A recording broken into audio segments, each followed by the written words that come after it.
Hey, just a heads up that the following content may be disturbing or triggering for some listeners and is not appropriate for children. Please take care of yourself and others who may be listening with you. Welcome to the Bonus Babies Podcast, a show that has no easy answers, only hard questions.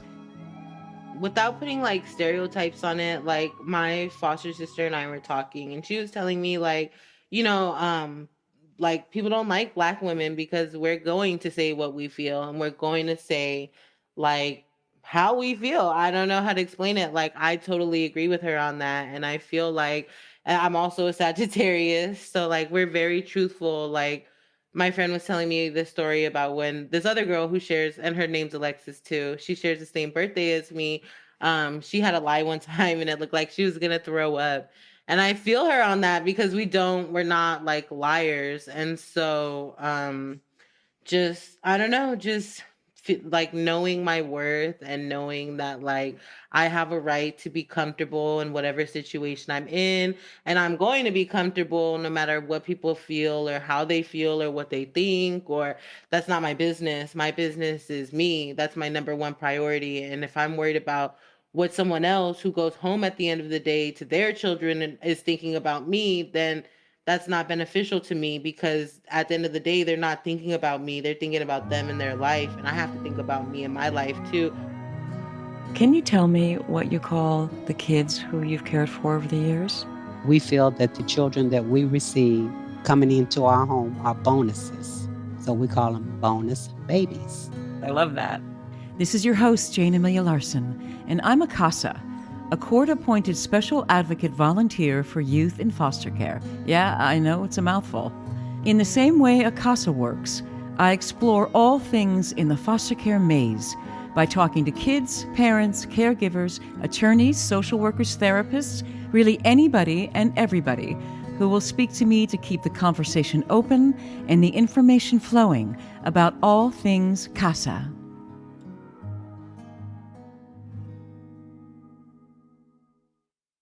My guest today is Alexis Obinna, and she calls herself a strong, proud Black woman, and that's exactly what she is. When she was a young girl, she and her younger brother and sister were removed from her mother's care, or I should say lack of it. And nobody wanted to adopt a sibling set of three, so she made the decision, the very difficult decision, and one that a little girl shouldn't have to make. She decided to enter foster care on her own, alone, so that her younger brother and sister could be together adopted, to stay together, so that they'd have each other and maybe make their lives a little better because of that.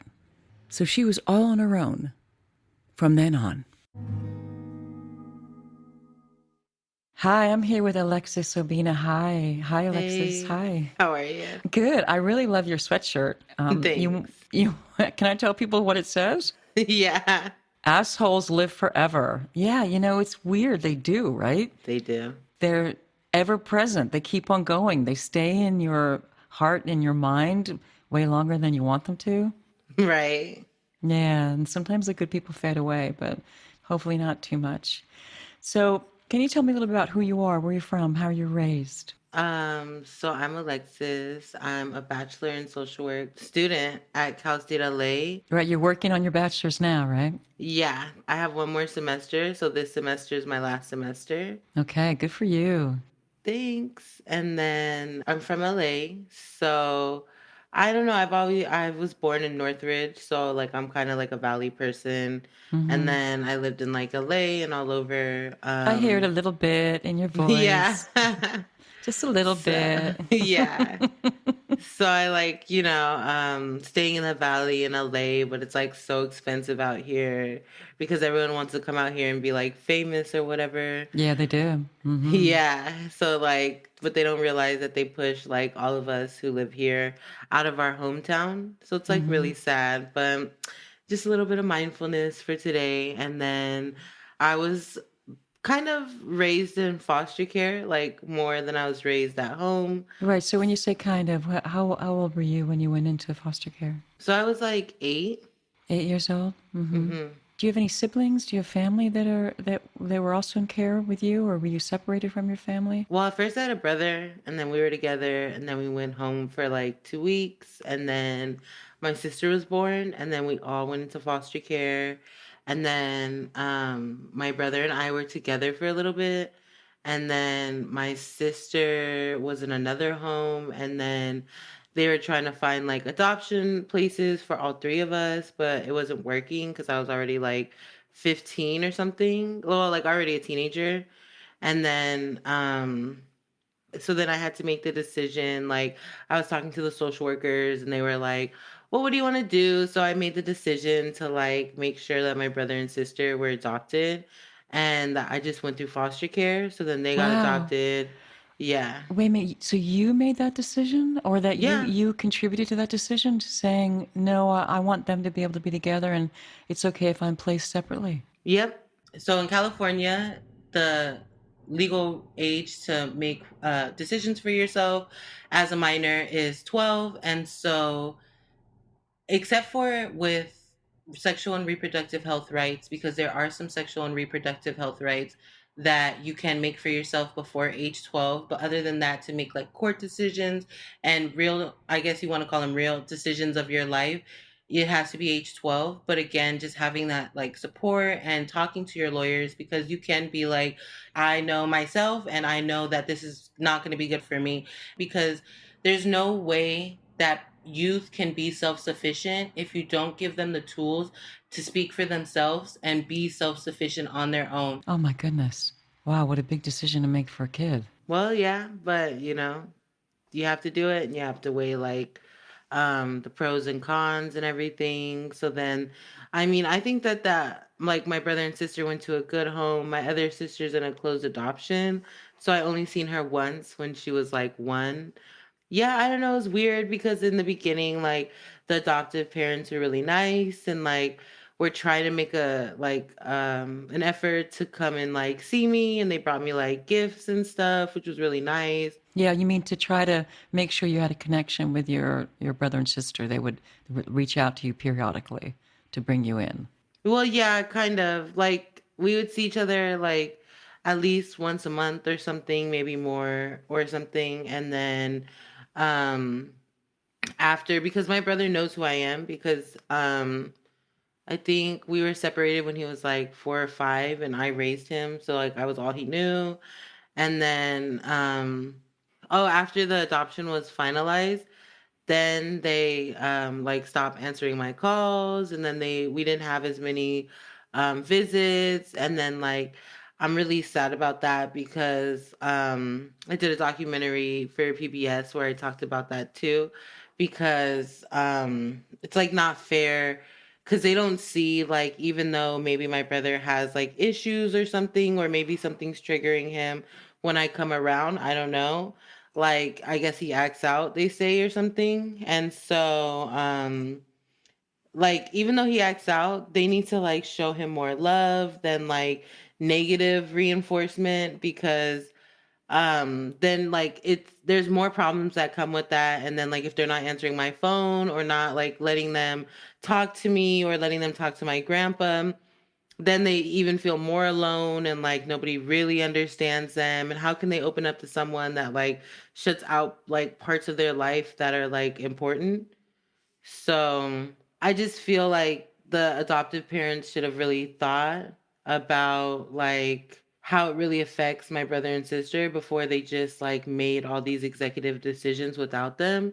And that's like kind of what we're fighting for now, and our advocacy groups and everything is like making sure that foster youth have that voice, whether it be in like reproductive and sexual health rights, or if it's just in general like bill of rights that foster youth have, or like your right to an allowance, like just anything, because it's not okay to like make decisions that affect people's mental health and their like lives when they should be making their own decisions. Right. I know you're really active in advocacy, so we're going to talk about that in a minute. Let me just ask you, do you know why you were removed from your biological home? Yeah, so my mom is white, and so there's like a lot of racism in my family, and there's like a lot of rich people problems. I'll put it like that. That's something that's unique about my story is that when you hear foster kids or foster care, you think that people are like these poor people living in like these horrible conditions, or it's this way or that way.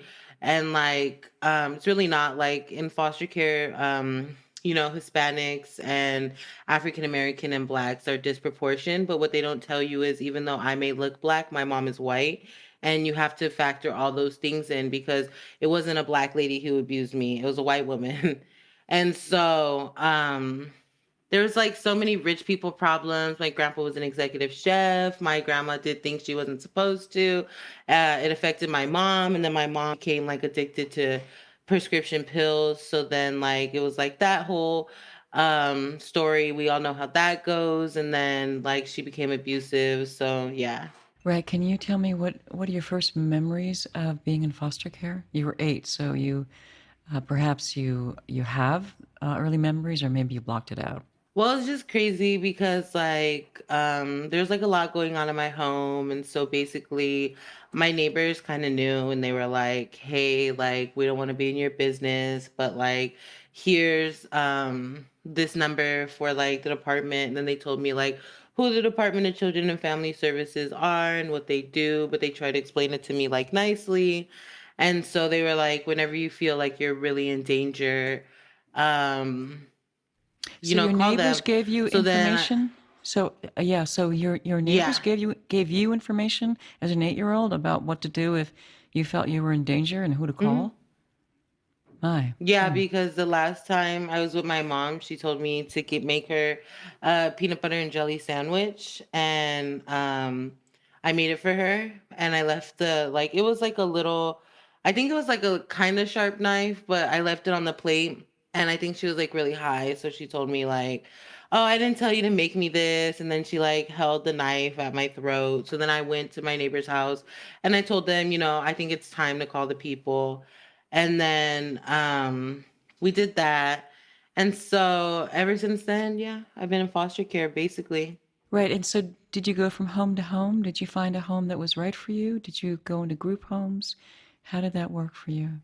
Well, I never been in a group home, but I think it was interesting. Like when they first picked me up, like the police came and then like they took me to a police station. So like, I don't know. I always felt like I was really advanced, and I went to like private schools and stuff. So I don't know. Like even then I was like not 100% sure what was going on because like they just kind of put me in a room and then they like locked me in there with like nothing but like a TV with like VHSs, and they're like, "Okay, we'll sit in here," and there's like not a clock or anything. So I don't know. I know I was taken at night, but when I left it was like 6 in the morning.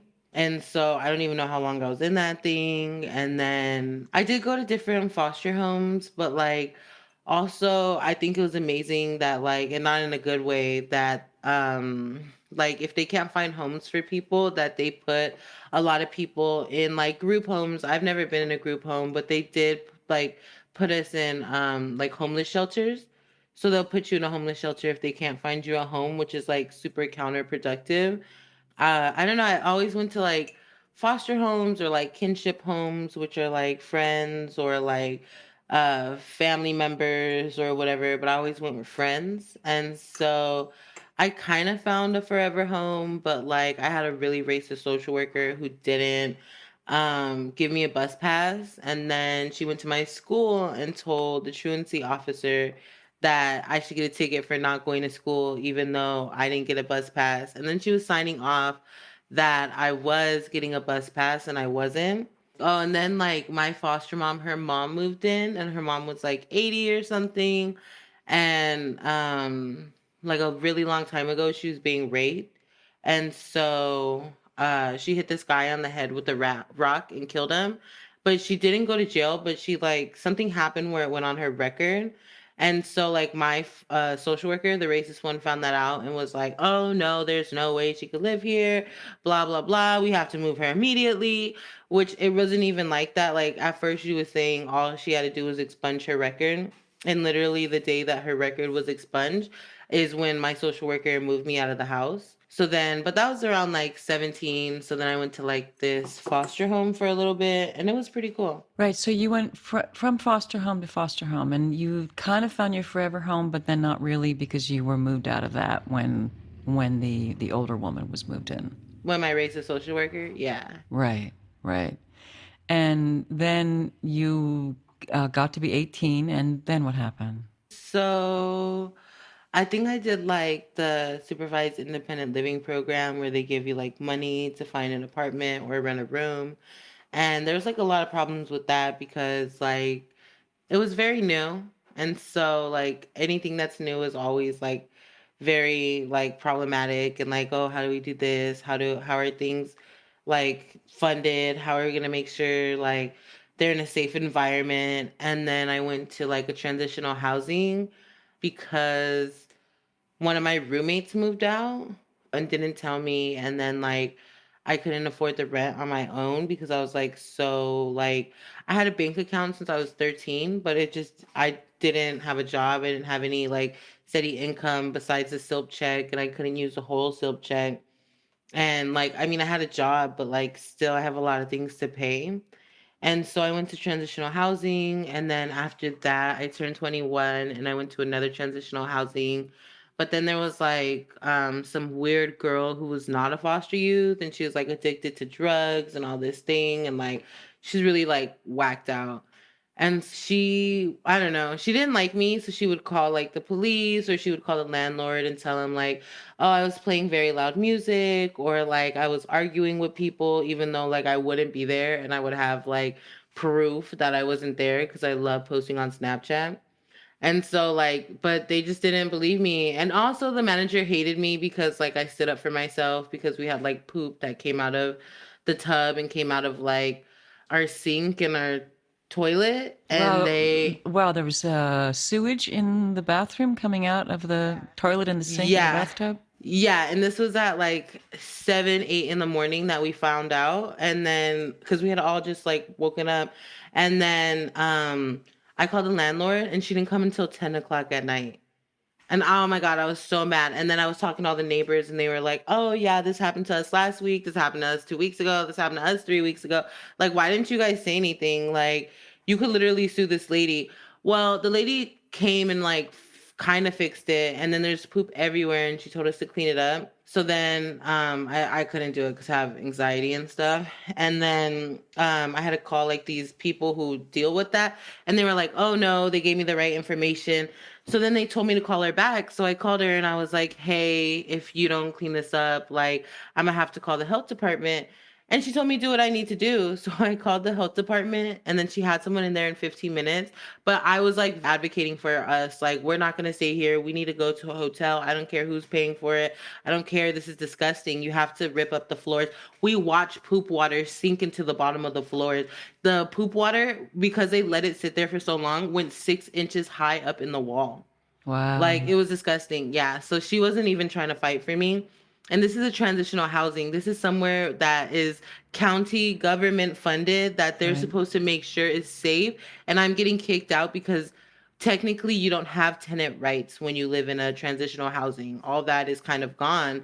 And so like all that was like this big commotion. And then I was the bad guy. And then no matter what I said, they still found like a way to kick me out. And then Hathaway Sycamore, the program I was in, didn't even try to help me. I was like, well, why don't you switch me with another girl since her best friend lives here and I could just go live where she lives? Oh, no, we don't want to do that. Like, okay, so you wanted me out anyway. Like, that's not okay. So basically after that, they didn't help me find any resources or any housing or anything. And then they basically left me to be homeless. And then I had to find like my own place. And then how did you do that? How did you do that? Did you rely on friends, or did anybody help you, or you know, as I'm listening to you, Alexis, I'm just struck by the fact that you are just super resilient. You bounce back and bounce back. You've heard that about yourself, right? Yeah. Well, no, I didn't have anyone to like help me or anything. I just kind of like relied on myself and like I talked to like one of these people from school. I wouldn't call him my friend, but like I met this guy at school in like this weight class, but he was like very severely like mentally ill. But like it was just crazy. But I lived with him for like I think like a year or something. And then as I was living there, I met this guy. But I always reflect back on it because I think it's really funny, like that everything happens for a reason. So I met this guy who like lived in an RV over there, and he lived in front of the Rite Aid. And so And where was this? Where was this? In in Long Beach, the valley, Fullerton, in the Valley. the Okay. valley. And so I'm just trying to get a picture of it, right? So it's like a Rite Aid yeah, in like a strip mall in the Valley, whatever, right? right. Because if people know the valley, they know there's a lot of like RV, like I call them RV cities because there are like RVs back to back to back, but Yeah, you that's can't be right. mad at them. Yeah, they make little communities, right? Yeah, but you can't be mad at them because if it's $1,500 for a studio, I mean, LA is a rich city, but only to people who are like already rich or have the opportunities. All right, so he helped you out. He had an RV. You met Oh yeah. you were hanging out with your friend in his place, but then and he was kind of like troubled, and then you found another friend with an RV. Well, I met this guy and he had an RV and he was showing me his RV and he was like talking to me. And I remember like how I even met him where like got into his RV, but like he used to like cook salmon for me. So that's like our Hmm. thing, like in his little RV. And so we would like eat salmon and rice and stuff and drink like this really strong coffee.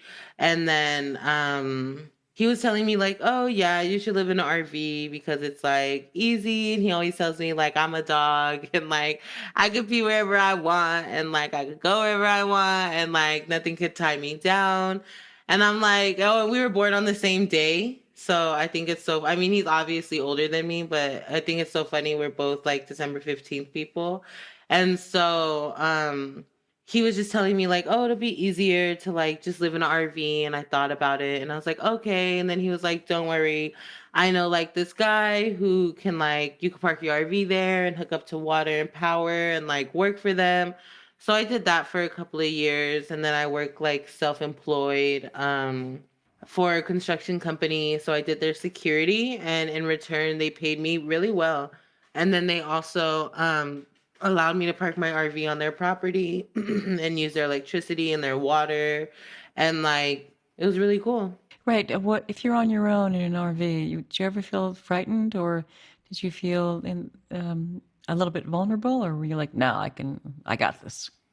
No, I mean, I think most people knew me, like, but it was just weird because, like, guys would come to my RV and, like, these guys would be like, "Hey, can I do like this or that?" And I'd be like, "Oh, why are you coming to my RV, like, talking to me?" Or they'll be like, "Oh, I noticed you were alone and, like, you don't have a boyfriend. Like, why are you at my RV?" So it was more like a nuisance other than, like, scary because people ask me that a lot. Like, you're not afraid to be in an RV? And like my car got broken into before my RV did. And I just feel like, I mean, it's the same thing. Like, the only thing, and it's like, I don't know if people really understand this saying, but the only thing really stopping a burglar is your door or a window. And like, it doesn't matter if it's the window to an RV, it doesn't matter if it's the window to a car, and it doesn't matter if it's the window to your balcony. Like, if they want to go in, they'll go in. Have I been lucky?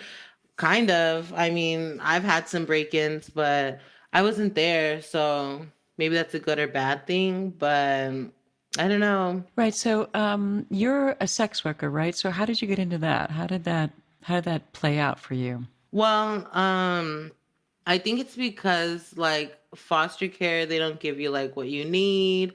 And then like there's like no resources basically for foster youth. Like I was telling my foster mom this. For some reason, like when foster youth apply for like Cal Fresh or food stamps or whatever, they always come up with this thing like, "Oh, well, you need to be working."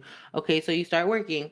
"Oh, well, then you need to go to school for full time." Okay, so then you do that. "Oh, well, then there's this other thing." Well, that's not fair. And then when they finally give you food stamps or whatever, they say like, Oh, like we're only like for me, they gave me $15. They gave my friend 5 for a month. They gave my other friend 30, and we thought like, wow, you're balling.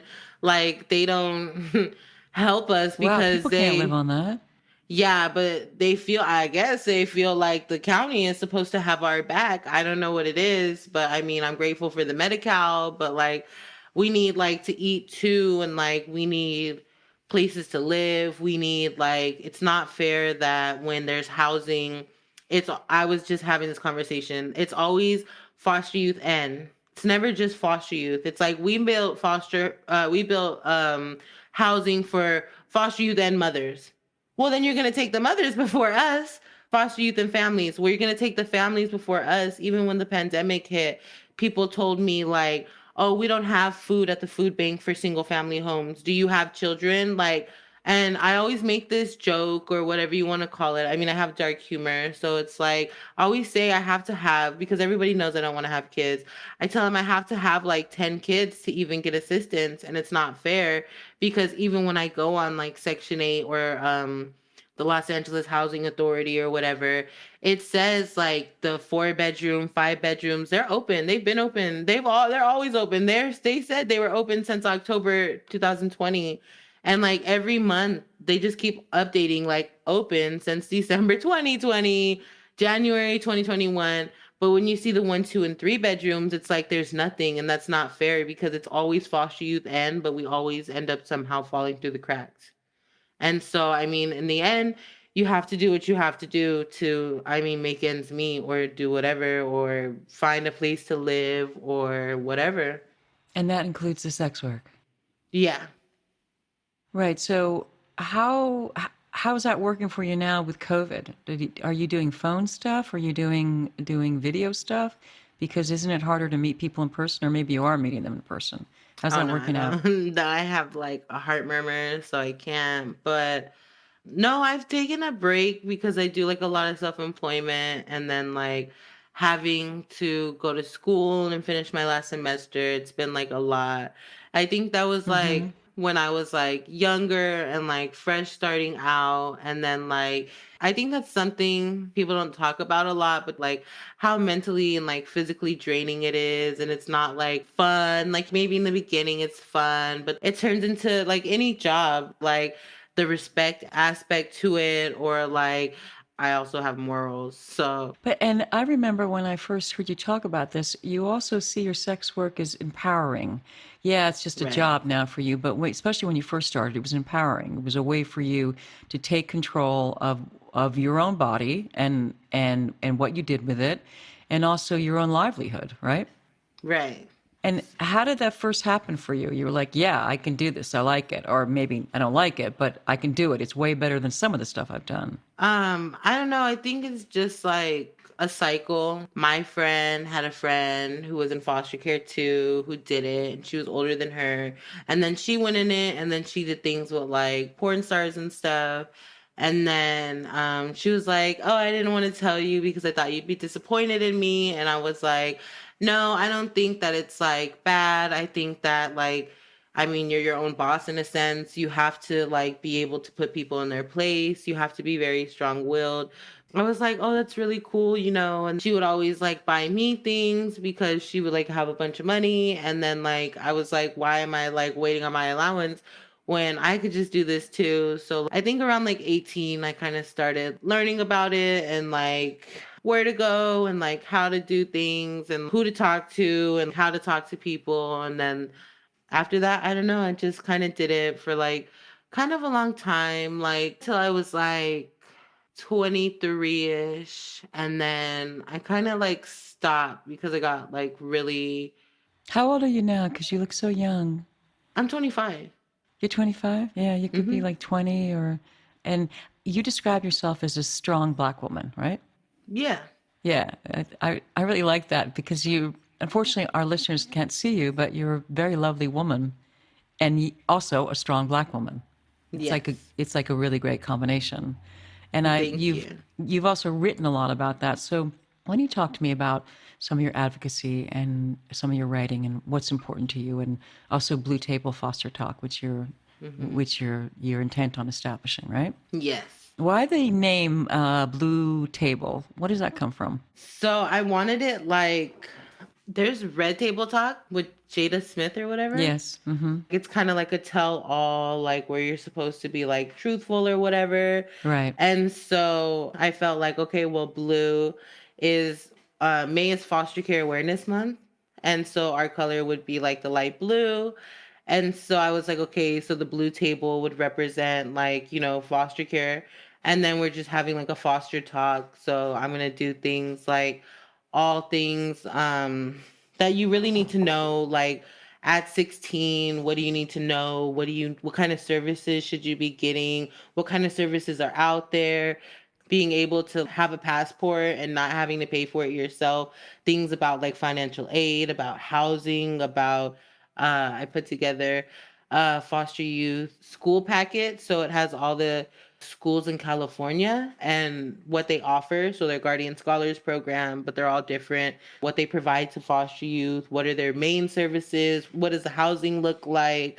Because I got a lot of misinformation in foster care, and like you need to know this depending on what school you're going to, what school offers the best. We think we have like we can go to school for free, which is like technically true. I mean, nothing is free, but they have like a certain amount allocated for foster youth to go to school, and a lot of us waste it in the beginning. And then if we have to go for a master's, we look like crazy at the end because we can't pay for it. And then like we're like, okay, well now we need fellowships or to start a GoFundMe or whatever. And it shouldn't be like that. This sounds super valuable because even with my limited experience, I see that there's so much, it's so confusing trying to navigate the system, just trying to figure out what is out there that's viable in terms of services or support, never mind what you qualify for or kind of qualify but don't qualify, but kind of, but then not, right? Right. All that stuff. And also for kids that have spent time in foster care, usually they don't have the foundation in terms of information to do that navigation, just Right. because they haven't been in a stable family that is providing that information. So you start to flail around and hunt around to see what's out there, right? And then there's a lot of misinformation. That too, but it's like sometimes like I know like social workers would give me things, and even my good social worker, she'd be like, you should really, really read this. And I'd be like, yeah. And then I'd like throw it in the back of my car. Yeah. So like having like a YouTube or whatever where people can like stay engaged and like actually look, and then you could come back to it, and then like you can just go like, oh, like Blue Table Foster Talk has something about college experience, let's look it up. And then you can always look it up. I mean, technology is like a challenge, but after COVID, they see that so many people didn't have technology. That's and how right. important it is. And so I think it's not going to be a problem anymore. Right. Let me ask you, what has your experiences been with your social workers, your caseworkers? Did you have one only? Did you have many? Was there a lot of turnover? Did you like them? I had like one in the beginning. I think that was like the ER social worker. They were really cool. I think they extended their time with me or something because you're not supposed to do that. But like this lady was with us for a long time, like almost a year. And then she's the one who came and did the investigation. And then she was our social worker. She like always like brought me stuff like for Christmas events or whatever.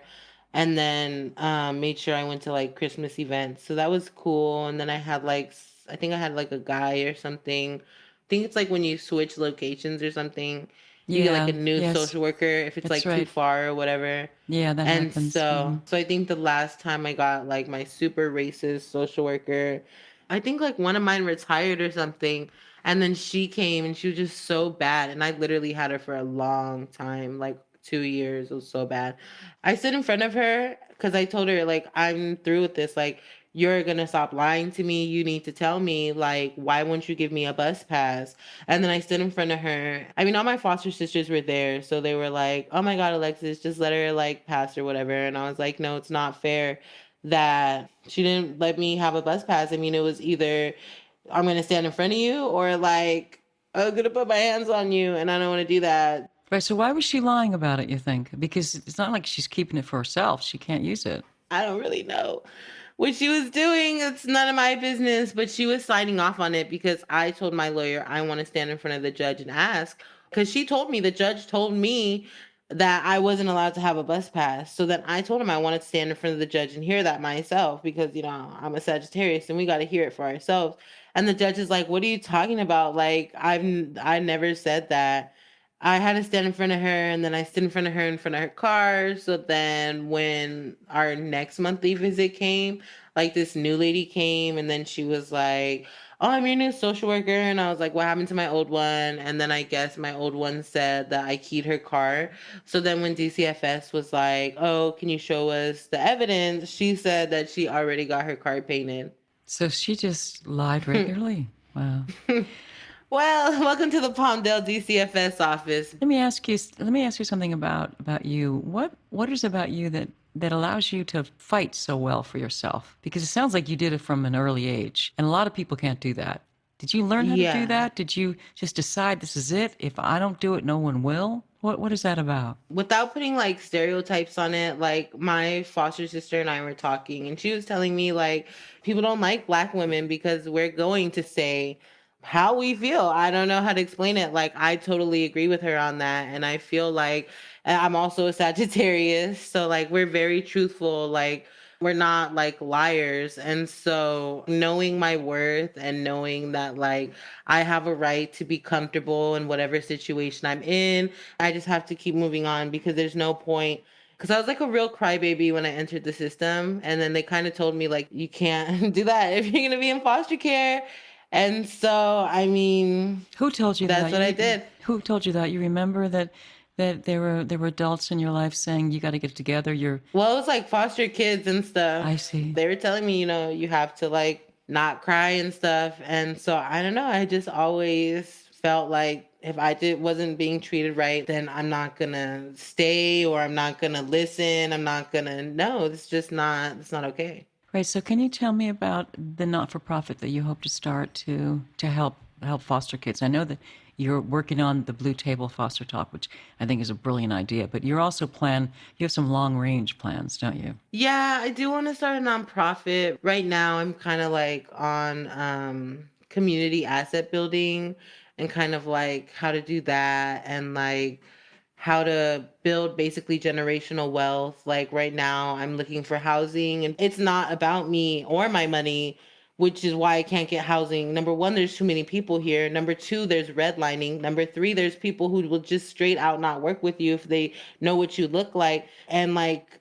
there's no reason that it should be $1,500 for a studio, knowing that all the areas that these $1,500 studios are in low income areas. So like, it's like deeper than me just having money. And then on top of it, you have to make 3 times the rent. If a studio is $1,500, you know what 3 times $1,500 is? It's a lot of money. Yeah. It's just too much money for a young person, right? Including a deposit. Yeah. That's right. You can't sustain that. Let me ask you this then. What is true about you that no one would ever know unless you told them? One of my goals is to be happy, and I've had that goal for a long time. And I think that that's like another issue with mental health and stuff is like, what's his name? Robin Williams Robin is Williams. like, yeah, a good example because even though you could be like really happy and funny and this and that, like, I'm going to be loyal to you, which means I'm going to tell you things that you don't want to hear, which means that that's friendship. It doesn't mean I'm hating on you. It doesn't mean like I'm trying to put you down because 9 times out of 10, I'm going to say more positive than negative things. But sometimes you have to get real. If I really appreciate and love you, and I have to be real with you, and I expect you to be real with me and not just when you're upset. Yeah. Are you saying then that people don't realize that you have a depth of sadness? Is that what you're saying? Not just that, but like, I feel like people think that I'm like so strong and so this and that like, I don't know what to call it, but like my one friend, like they don't invite me places. They always want me to go like to their house. Nobody ever comes to the valley to come visit me. And so like, I need people to check in and like, I just need, I guess, more. I guess it's not, I don't know. I feel like I have a right to ask for more. I understand what you're saying because I think it's sometimes hard to ask for attention or affection or love or just asking for someone to check in with you. especially if people think that you're strong and capable and on top of it, and that and they assume that you would ask for what you need, and it's actually harder to do that than people Right. think, right? Sometimes I think it's funny because I think it's easier sometimes to advocate for others than it is for myself, because it's also like a race thing, and it comes with like always having to quote be the like black ambassador. Everyone's like, oh my God, you're the only black one, so you got to make all of us look good. Or like, that's not fair. That's how it is. It's like, and I tell people that I was just in a Man, the situation. pressure. Yes, with room, and people don't realize that I was just in a situation with roommates, and I was like, man, I want to cuss them out so bad. But what I understand is that they're all from anti-black cultures, like Asian culture, Caucasian culture. There's some anti-black stereotypes and all types of things in there. And if this lady's telling me that her mom's a Trump supporter, obviously she doesn't really have that many black friends, and I'm probably the only black person they've met. So let me not go off on them, because then they're gonna automatically assume like, oh dang, all black people are crazy, or want to automatically fight or whatever. So I had to really keep my cool, even though it was hard. And it's like, you are kind of the black ambassador, or you have to remember that there's that crazy black woman stereotype that people always think. And even someone told me that in class, like some people might see Alexis as an angry black stereotype, but some people might also see me as a hero, or as, and I was like, oh my God, I can't believe they're saying this. But like, I mean, I get what they were saying, because I'm not going to back down. I'm not going to stop if I know it's right. Like the social work school has a code of ethic, and DCFS breaks that a lot. Well, I had a issue with DCFS in my internship because I know the code of ethics, and they're trying to go against me, and they're saying things like group homes are where they put bad children and children with severe behavioral problems, but you didn't tell them that that's where you put people when you can't find homes for them, and then leave them there in these jail-like systems. You didn't tell them that, and how many levels there are. And they're like, oh no, they were fighting with me, telling me there weren't levels in group homes. How are you going to tell a foster youth that? Yeah, that's You crazy. can't do that. Yeah. And then telling me I'm threatening in an email. How can you tell me I'm threatening my tone is threatening in an email? I'm asking you for something. We ended up mutually terminating me because Cal State Long Beach was the only school getting paid for the internship in the bachelor's in social work program. And that's not okay. It's not okay. It's not a Cal State LA, Cal State Long Beach thing. It's, if you're paying one school for the social work program, you need to pay them all for doing the same thing. It's okay because now I have an internship that's paid. So it's just all these things that also go in to being a black person. Wow. Okay. So thank you for that, because I know I'm learning a lot, and I know people listening to this are learning a lot as well. You're so clear about your ideas, your thoughts, your beliefs. It's truly admirable. I want to ask you if you could say something to a youth right now who is having trouble in the foster care system, or any kid in the foster care system, what would you say? I think a lot of times foster youth put like their abuser first, because we don't understand that we're still kind of being like abused. And so to like give advice to people to put yourself first, because like honestly, we never put ourselves in the situation of foster care in the first place. And I know it's really rough and we want to go back to our parents, but we shouldn't have to endure like any kind of abuse, if it's physical, mental, or whatever, for our abuser, especially my mom. Like I have a big problem with that now, talking, because I talk to my friends and I tell them, you know, you can't make plans.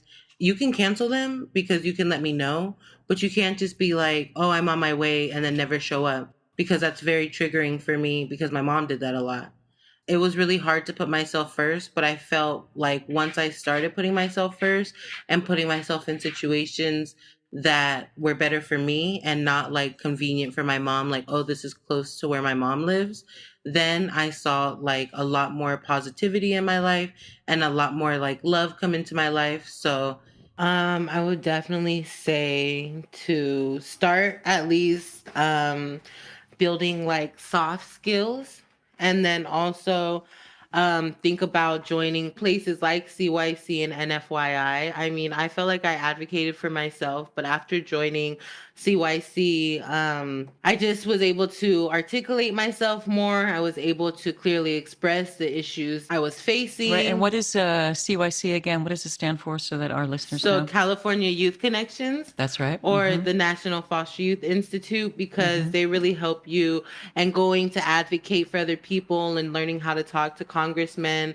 and congresswomen and congresspeople. Like, it's just really like empowering, and then also like advocating for yourself, because I was being like beat by foster parents and stuff with like closed fists.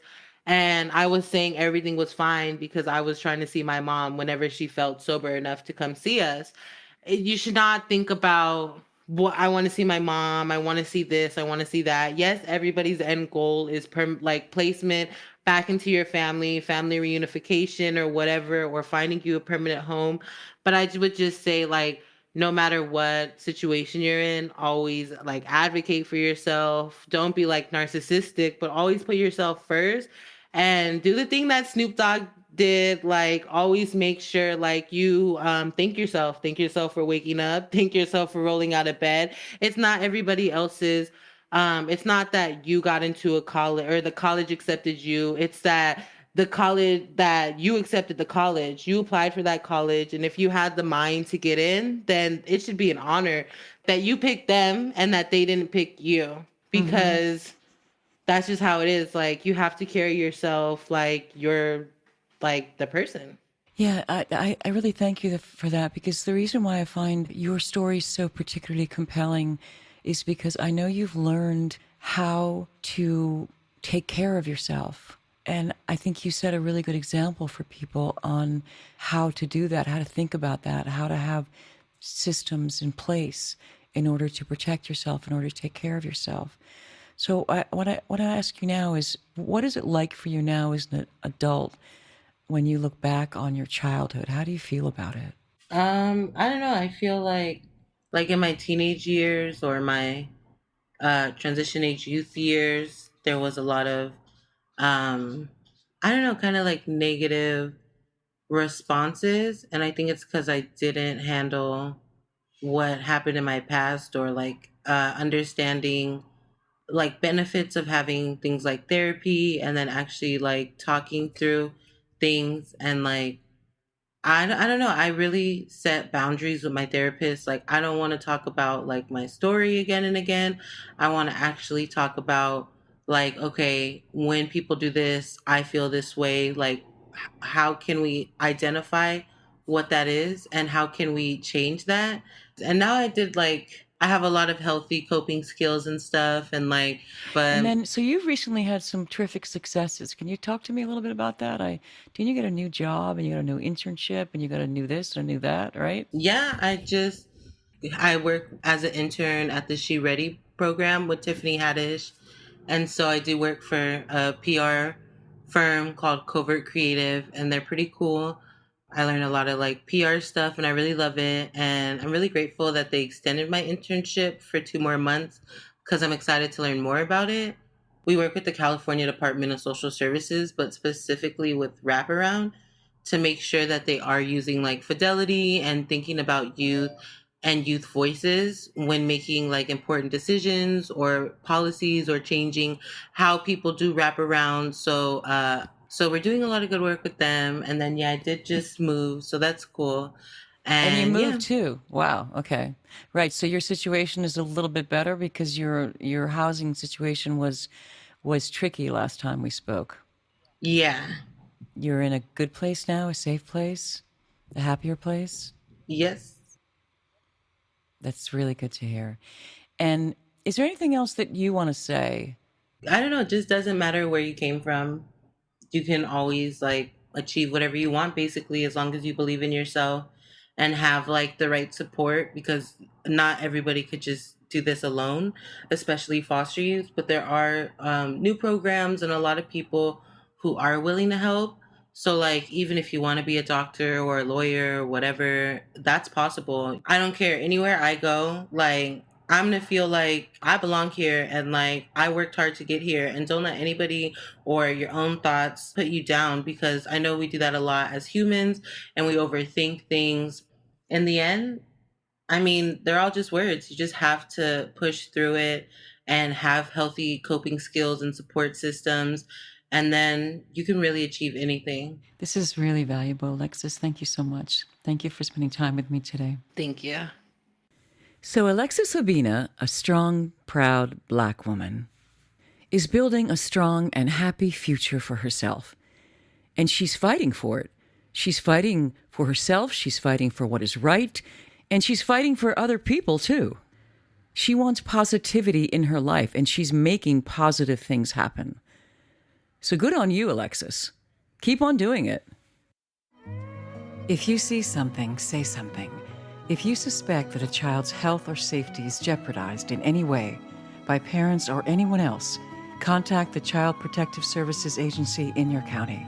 24-hour hotlines are staffed by trained social workers who will help you through the process, and you can do so anonymously. In California, you can call the Child Protection Hotline at 800-540-4000.